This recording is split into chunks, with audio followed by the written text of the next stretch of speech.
जीवन बगिया ऐसी उलझी, फूलोगे कम कांटे ज्यादा, सिमटा जीवन डूबी सांसें।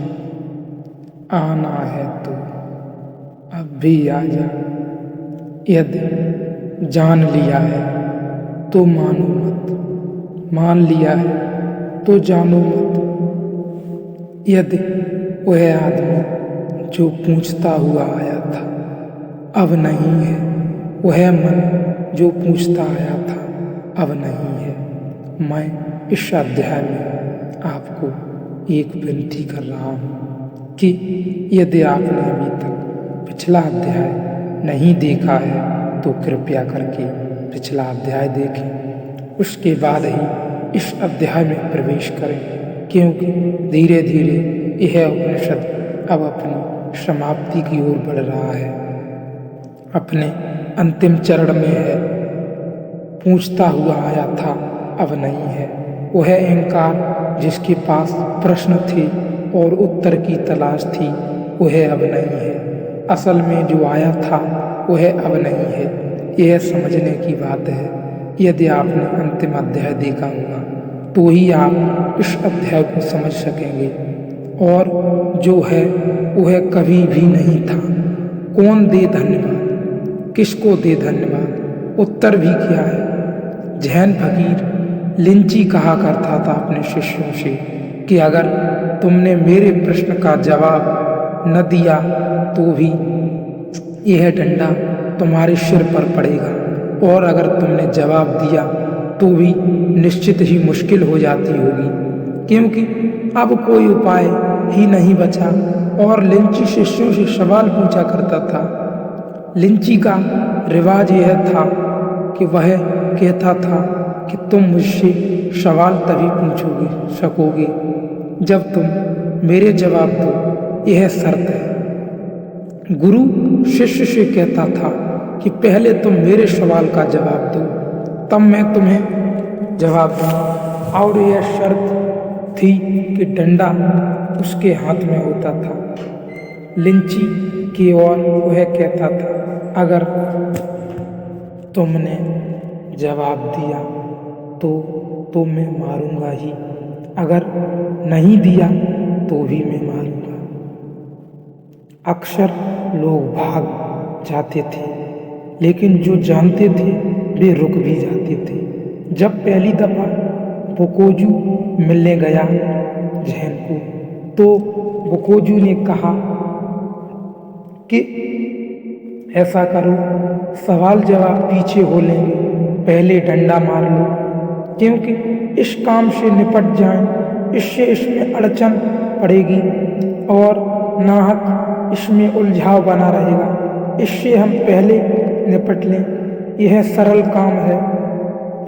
सवाल जवाब बहुत कठिन है, पहले डंडा मार लो, यह रहा मेरा सिर। लिंची ने कहा, वह आदमी आ गया, अब मैं तुझसे नहीं पूछूंगा, तू मुझसे पूछ सकता है। पूछना अगर कूतूहल है तब तो एक बात है, मूल्य की नहीं है। वह पूछना अगर जिज्ञासा है तो दाव है, और दाव बड़ा है, क्योंकि ऐसे सवाल पूछना कि बंधन क्या है और मोक्ष क्या है, जीवन को दाव पर लगाने के सवाल हैं। तो जब गुरु ने आखिर में पूछा है, सब मिटाकर सब पहुँच डाली, प्लेट पूरी, जरा एक अक्षर बचने न दिया, ज्ञान भी न बच पाए, तो आखिर में उसको भी पहुँचा और कहा, वेद भी वहाँ नहीं जाते, सब तरफ मिटा डाला, राख कर दिया, जलाकर दग्ध कर दिया बीज को पूरा। और अब गुरु पूछता है कि कैसा बंधन, कौन बंधेगा, कैसा मोक्ष, कोई बंधा ही नहीं तो मुक्ति कैसी।